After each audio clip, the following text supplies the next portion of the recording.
We ride for a cure, and we ride for each other. We ride because we're sure that with every mile we travel, with every mile we share, we are riding for tomorrows. We ride because we care. We have all been touched, some by pain and some by fear, some by long lost dreams forgotten, some by faith that draws us near. So we're bound to one another by a hope that will not fail. So we ride another mile, for our promise will prevail. So we ride for healing, we ride for a cure, and we ride for each other. We ride because we're sure that with every mile we travel, with every mile we share, we are riding for tomorrows. We ride because we care. There are many who have joined us, and still many more will cheer. With their hope and with their faith, we will ride another year. We will push up every mountain, glide down every hill. We will ride until we're answered, and we shall not be still. So we ride for healing, we ride for a cure, and we ride for each other.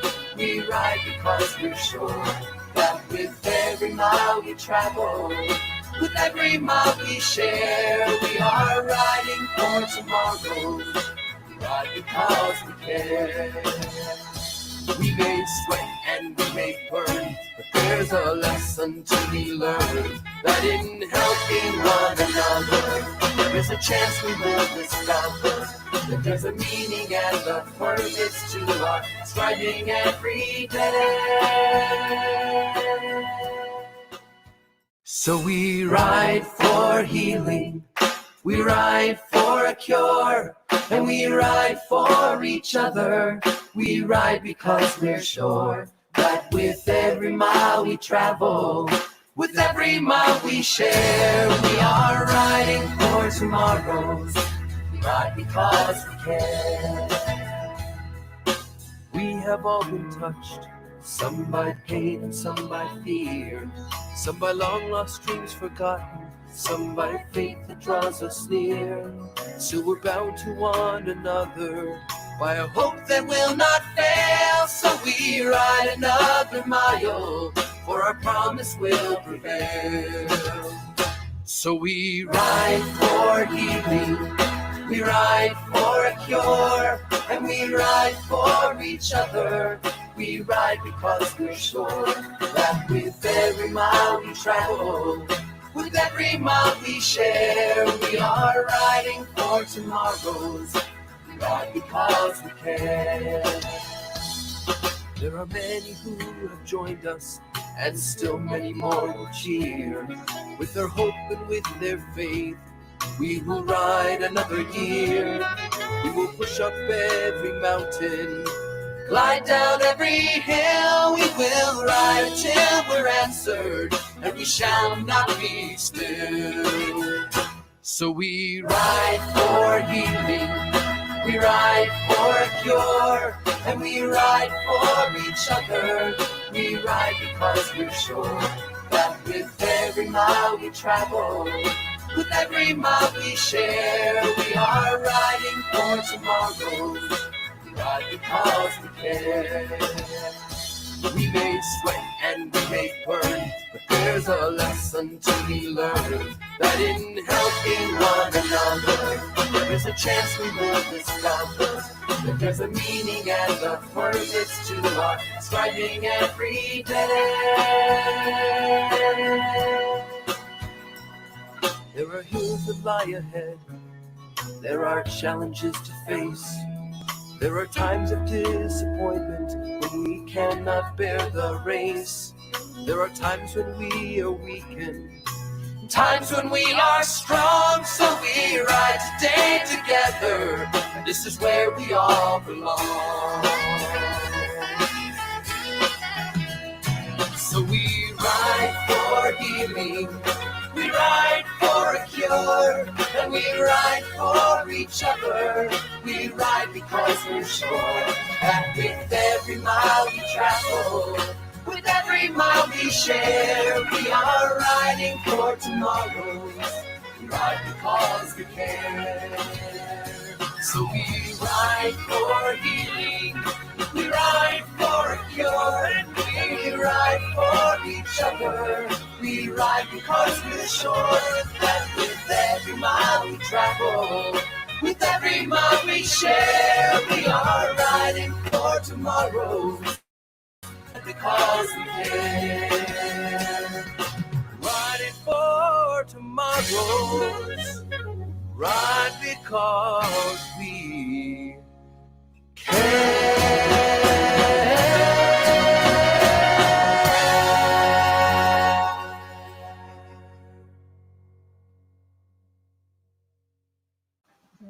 Hi, everyone. I'm Stephen BRANMAN, Boston Brain Tumor Ride co-chair and captain of Team Kermit. I'm just back from my ride, and I'd like to welcome you all to our 26th annual Boston Brain Tumor Ride. Thank you so much for being here. I've had this day circled on my calendar all year, and although we recognize that this is not how many of us envisioned our 2020 event would be staged, we thank you for joining us. I hope you all rode your bikes with dedication, devotion, emotion, and focus, with the mission of the National Brain Tumor Society at the forefront of your efforts. I, my wife Ellen, and our teammates ride in honor and in memory of all whom we hold dear. And as a team, we ride in memory of our son, Jared. Jared passed away in 2005 from brain cancer. He was 23 years old. Kermit was Jared's favorite childhood character, and Kermit's mantra, "It's not easy being green," became Jared's to help him through his treatments. Why do we ride? So the next generation of children have to ask, "Mom, Dad, what's cancer?" Over the next hour, you'll hear more about the advancements this community has had in pursuit of better treatments and access to those treatments. Thanks to you, the Boston Brain Tumor Ride has raised over $18 million towards our mission. Before we get started, just a quick reminder that there is still time to share the Facebook Live post, "You're in honor of Bib," and let your networks know you are with us this morning. 2020 participant and survivor shirts will be sent out to all registered participants. So if you're joining us this morning and have not yet registered, you can do that now at bostonbraintumorride.org/Boston, and your shirt will be shipped to you in the coming weeks. You can also continue to connect with our community throughout the year by liking New England Brain Tumor Community Facebook page. Thank you again for participating this year. I'm now honored and excited to introduce KIRK Tanner, National Brain Tumor Society Chief Scientific Officer. KIRK? Thanks, Stephen, and thanks to all the virtual riders and participants in today's event in the Boston Brain Tumor community. I really can't emphasize enough how important your philanthropic support has been, and really now continues to be even more important in these times as we advance research, new treatments, and medicines to brain tumor patients. I'd like to share with you why this is such an exciting and transformational time for our patients, as we really take advantage of the groundbreaking research in molecular genetics, understanding how to use different therapies and advance them to our brain tumor patients. I think the NBTS flagship programs in Defeat GBM and Defeat Pediatric Brain Tumors is a perfect example of this, as we really now try to cultivate and then harvest the best of the best and move them to new funding programs to move treatments to patients. And that's what we're excited about. We're really focusing in on 4 therapeutic modalities. The first of being immuno-oncology or immunotherapy. And this is all about really igniting and harnessing the patient's own immune system to identify, attack, and kill the brain tumor. And what we're finding is that timing and combinations are really important. Another class of drugs that's right for moving to brain tumor patients is called DNA damage repair inhibitors. And what we have to do is to really marry the best drugs with the best targets, the best mechanisms, have really intelligent clinical trial design, and then efficiently move them to patients. So we're really excited about this.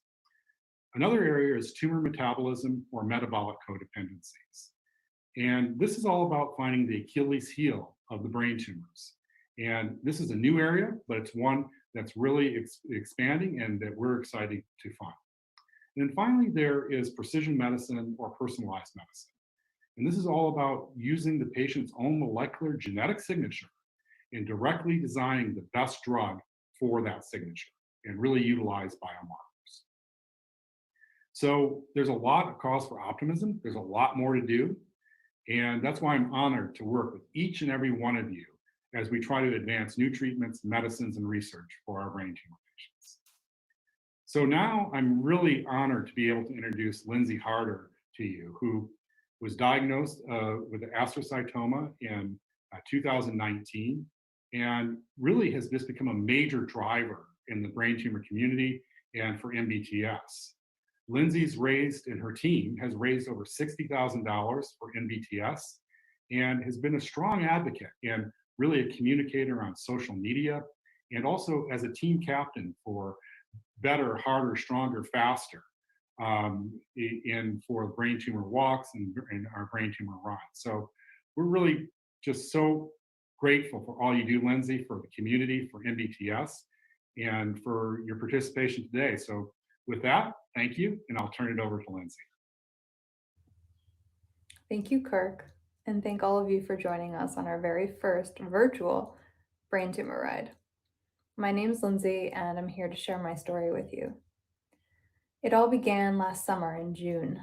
At the age of 29, I woke up with a grand mal seizure in the middle of the night. I don't actually recall any of this, but luckily my fiance was able to call 911 right away. And after several hours in the hospital, they found the brain tumor on the left side of my head. This was tough news. I didn't realize how severe brain tumors were until it happened to me. I think that's part of this whole situation being rather rare compared to other types of cancer. So learning about it in itself was quite terrifying. And from that point, I was told that I needed to take on the surgery right away before anything got worse. So I agreed to that. And a few days later, they put me under for what they thought would be a 3-hour surgery. It was actually 6 hours. But the other really exciting part of that process is that I had to be awake for some of it. Given it was on the left side, they needed to make sure they didn't remove the part that would stop me from speaking or remembering or understanding altogether. They had to ask me questions and make sure the areas that they were planning to remove wouldn't completely wipe me out. So from there, they were able to remove 90% of my tumor, but some of the areas that they had to remove actually did impact my ability to remember or find the right words. So I then proceeded to several months of trying to relearn words and how to use them, and what color is the sky? Are we crossing a bridge? I couldn't remember the word bridge. It was crazy. So from there, I also had to take on chemo and radiation. Those were the first step.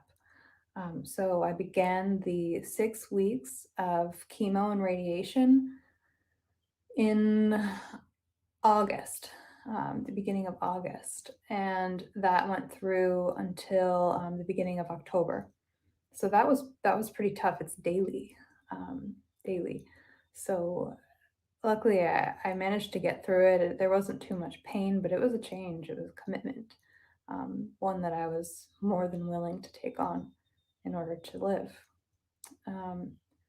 So after that point, I did get 1 month off before I began the next round of chemo. And chemo is an option that I can actually take at home. So there were 6 months of more chemo.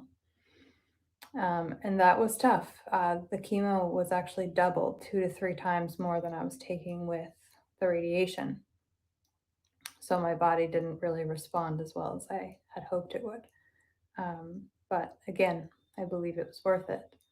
Speaking with my oncologist, I was told that people could live 2, 5, maybe 10 years, but my surgeon said 20.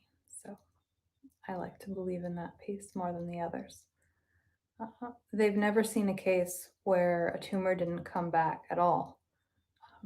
So the need to find a way to get through this is really important to all of us, our families, our friends, those of us that have been told they may not have the life that they were aiming to live, that they had been working for, that they had been praying for. It's a whole new challenge for all of us, but finding a way to get through this while we all wait and aim and put in what we can to find a way to get through this, we all need to take our own approach as well, which is to believe that we can do this. So here we are, all together, trying to get through this. I am delighted to introduce Massachusetts State Representative Aaron Vega, who also has a personal connection to brain tumors. Representative Vega has helped us over the past few years with the Massachusetts Brain Tumor Awareness Month Declaration and recently hosted an MBTS community event that raised over $12,000 for the MBTS mission. Thank you, Lindsay, for sharing that inspiring story. It's so important to hear stories like that. I'm Aaron Vega. I'm the state rep for the city of Holyoke, and I too have a story. I lost my father to a brain tumor, and it was a long journey. He actually had 5 surgeries over 13 years. And when we finally succumbed to the disease, the thing that we really took away from it was the need to continue and build community when we go through these kind of traumatic experiences. So often when we go through something and people ask to help, we often say, no, we're okay. And we kind of get insular. And when we go through something like this, it's important to bring people together. So when someone asks if they can bring food or give you a break, take advantage of that, build that community. People want to help and people have a connection to your loved one as well. So it's important to build community. And I'm reminded of community again, just a few months ago when I came together with my CrossFit gym, Nasty Habit, right here in Holyoke, and we decided to raise some money for the National Brain Tumor Society. I figured we'd get a few teams, maybe raise $5,000. Well, again, community just stepping up. 2 other CrossFit gyms joined us, SVG and Echo. Many of my colleagues joined me, including Rep Velas, Rep Finn, and Rep Ash from out here, and Rep Kearney, whose dad actually was going through a brain tumor as well. So it was just amazing to have all these people come together, share the stories, and again, find those connections through joy and through pain, through loss and through success and survival. And we came together and raised over $12,000. So it's just amazing to do that. And it's important to keep those things going, right? To push elected officials for research, to raise money to give those institutions. So it was great to be with everyone last year at that walk in Boston. It's such an honor and a pleasure to be with you today. So let's keep this momentum going. Let's raise some money. Let's keep the conversation going. Let's get that community built strong. And let's just enjoy this day as best we can. Remember those we've lost and just be thankful for those that have survived. So again, it's an honor to be with you today. And now it's my honor to bring you over to Rick Mines, who's, as you know, the co-chair of the Boston Tumor Ride. And he's also the captain of Team Jeff. So again, thank you all for your support. Let's keep this ball rolling and have a great day. Hi, I am Rick Mines, one of the co-chairs of the event. And I thank you all for joining us today. And I hope you had a wonderful day and a great ride. I'd first like to thank Representative Vega, who is not only a dedicated supporter of the cause, but it's clearly personal for him as well. So we feel grateful for your public service and very appreciative to have you by our side. I am here today with my family, who all of us did a 10-mile ride today. It was a slightly different one than we would typically do, but we came up with our own route and we got to drive close to other family members and wave. It's kind of the new version of the water stop. And I hope you all had a fantastic version of whatever ride that you did today as well. I do want to spend just a couple seconds talking about why I ride. Thank the sponsors who helped this ride to be as successful as it is, and then give out a couple of awards. So briefly why I ride. My family lost my father, Jeffrey, back in 1992 at the very young age of 54 to a GBM. And my entire family and my siblings and my mom, we all do everything we can to honor him and do things to dedicate him. And one of those small things is participating in rides like this, so we can all raise as much money as possible to help both current patients and hopefully minimize as many future patients are there as well. So that's my story. And, you know, the Boston ride in particular is really a special community. It's a group of volunteers, employees of the MBTS, and vendors and spectators and riders. And it's a bunch of people with very diverse backgrounds. But what really makes it unique and special is everyone comes together with a single focus and passion, which is to raise as much money as we can, again, to help the scientists and doctors and nurses to minimize how many patients there are in the future. And hopefully one day there won't be a need for the MBTS. With that in mind, I'd like to kind of shift a little and thank our sponsors. And our primary sponsor, a presenting sponsor, one in particular is Northern Bank and Trust, who have been a fantastic partner of ours for many years, donated over $25,000 a year for many years, and just a fabulous partner. And we're going to hear a couple words from them.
Thank you, Northern Bank and Trust.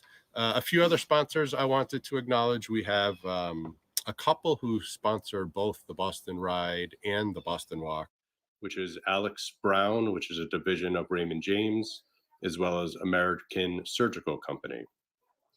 We have two national sponsors, which is Genentech and Novacure, as well as two local partners who are not only instrumental to our success, but are going through a lot of their own particular challenges right now with COVID-19, and that's Mass General Hospital and Brigham and Women's Hospital Department of Neurosurgery. We thank them very much for all that they do. We couldn't have this ride without them. Last but not least, I wanted to give out some awards this year. Normally we do 3 primary awards. It's the top team and top individual fundraiser, as well as a couple other awards. We're actually not going to do the top team or top individual fundraiser, at least not yet. Normally we give riders 2 months after the event to raise at least the minimum amount due. And since there wasn't a minimum amount due, we're actually going to shift it a little and ask everyone to reach out to your community and your friends and your participants and see if you can get one more person to donate, one more contribution to your funds. And on 2 months from today, on July 17th, we are going to announce the top individual team and top individual fundraiser. Having said that, we do have 2 awards that I am honored to give out today.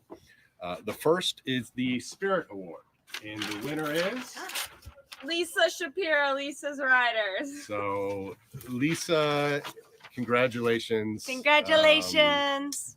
So over the past 25 years, Lisa and her army of people have brought so much energy. They bring so much passion and heart into the fundraising efforts, and they always represent with a really large team, but they're also really enthusiastic with big smiles on their face. I've gotten to know Lisa and her husband, Ken, over the years. I'm touched by them. I'm inspired by them, and I feel fortunate to be by their side in this fight and honored to call them friends as well. So once again, congratulations, Lisa, and your entire team of people and supporters. Last but not least, we have one other award, and that is the Unsung Hero Award, and that goes to All of you. right. This year, it goes to all of you.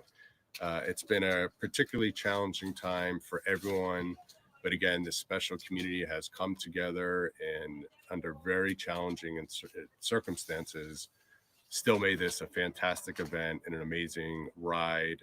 And we thank all of you for sticking with us during these challenging times and still being a huge supporter of the event. My last parting words is I just want to introduce one of the other co-chairs. And yes, it is possible, from what I understand, to have 3 co-chairs. And that is Michael Corkin and his daughter, Lindsay. Thank you.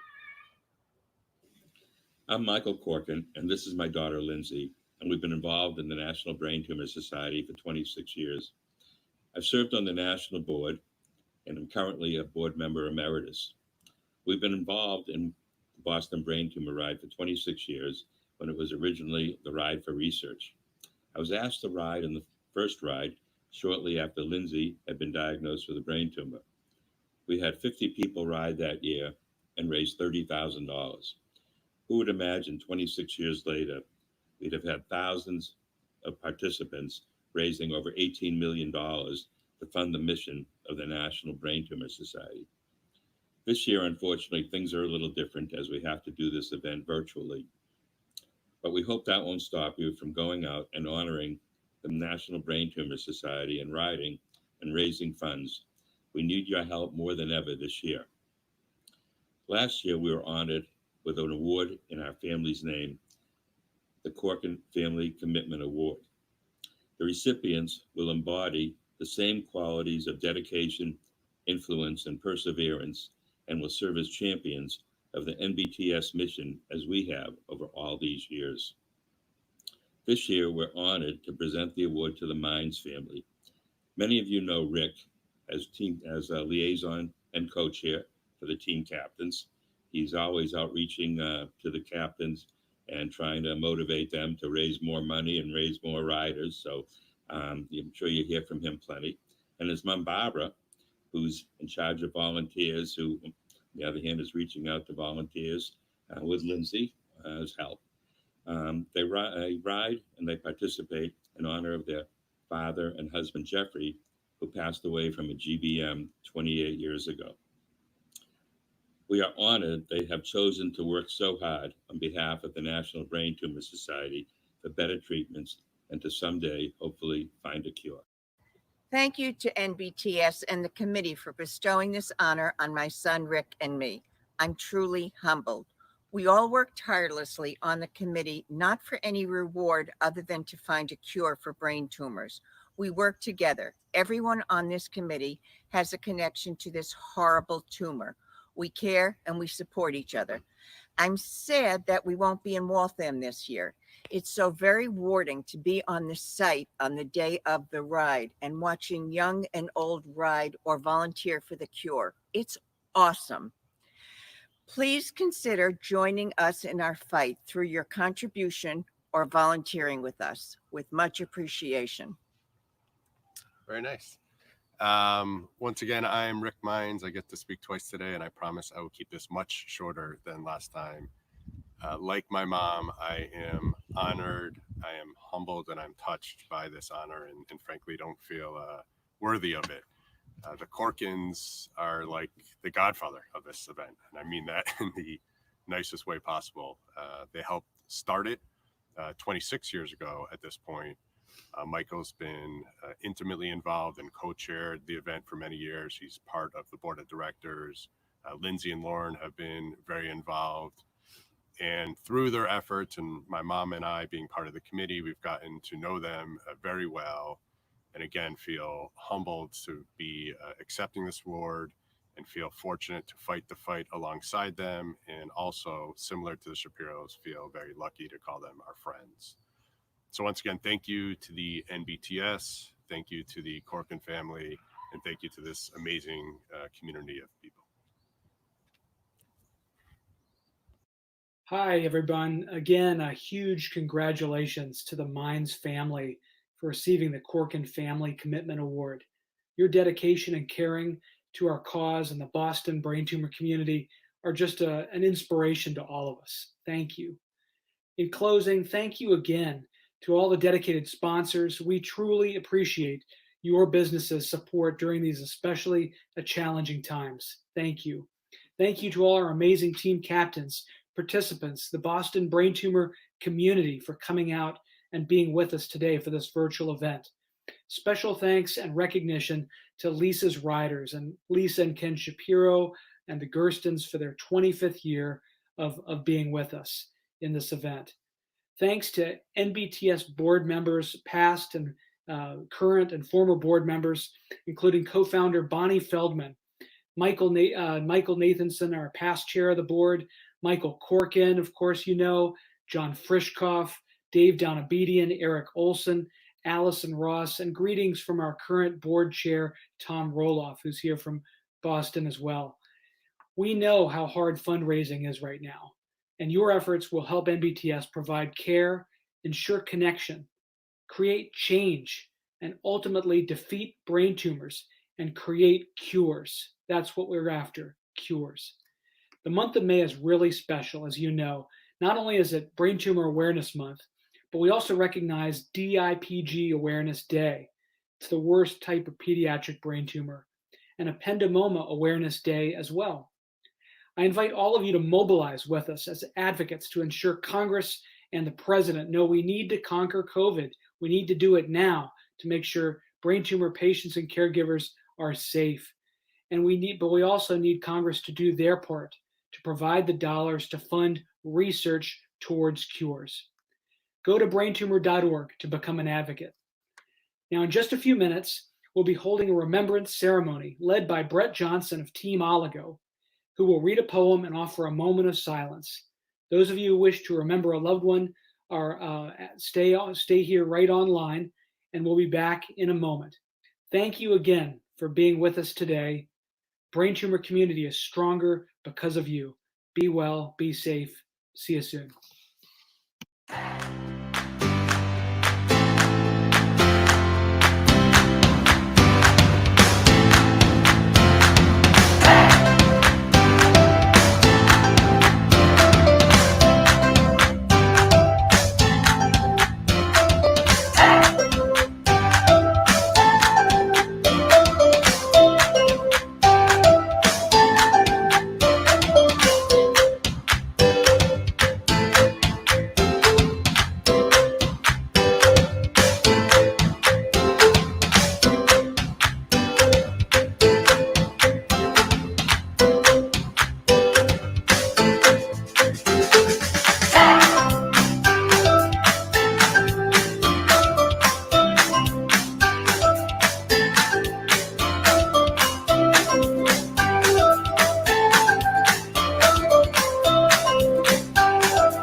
Thank you for participating in our new virtual normal. I know that typically this morning, for some of us, is a time of determined celebration, of community, of coming together to advocate for life, for each other, and for research. For others, today is a time of deep, deep sorrow, profound loss, too much death. Important people are gone. No matter why you're here or what you are bringing, there is room today for all of these emotions. Right now, what I'd like to do is take a short moment to acknowledge profound sorrow, profound loss. I know it's really hard to carve out time in this kind of atmosphere to quiet ourselves enough to remember those who are no longer with us. I ask you, if you could, to stop just for these 2 brief moments and quiet your heart. We all have our own story. Let's honor that story now. Today I've been asked and am honored to read a beautiful poem by Sylvan Kamens and Rabbi Jack Remans called We Remember Them. The poem is a call and response, so I invite you to join me in saying the final phrase of each line, which is, we remember them. At the rising sun and its going down, we remember them. At the blowing of the wind and in the chill of winter, we remember them. At the opening of the buds and in the rebirth of spring, we remember them. At the blueness of the skies and in the warmth of summer, we remember them. At the rustling of leaves and in the beauty of the autumn, we remember them. At the beginning of the year and when it ends, we remember them. As long as we live, they too will live. For now, they are a part of us as we remember them. When we are weary and in need of strength, we remember them. When we are lost and sick at heart, we remember them. When we have decisions that are difficult to make, we remember them. When we have joy we crave to share, we remember them. When we have achievements that are based on theirs, we remember them. For as long as we live, they too will live, for they are now a part of us as we remember them. Thank you all for joining us today for our 26th annual Boston Brain Tumor Ride. Remember to share your ride and your story using one of the hashtags, hashtag BBTR2020, hashtag WhyWeRide, or hashtag GearUpForACure. My friends, be well, and thank you.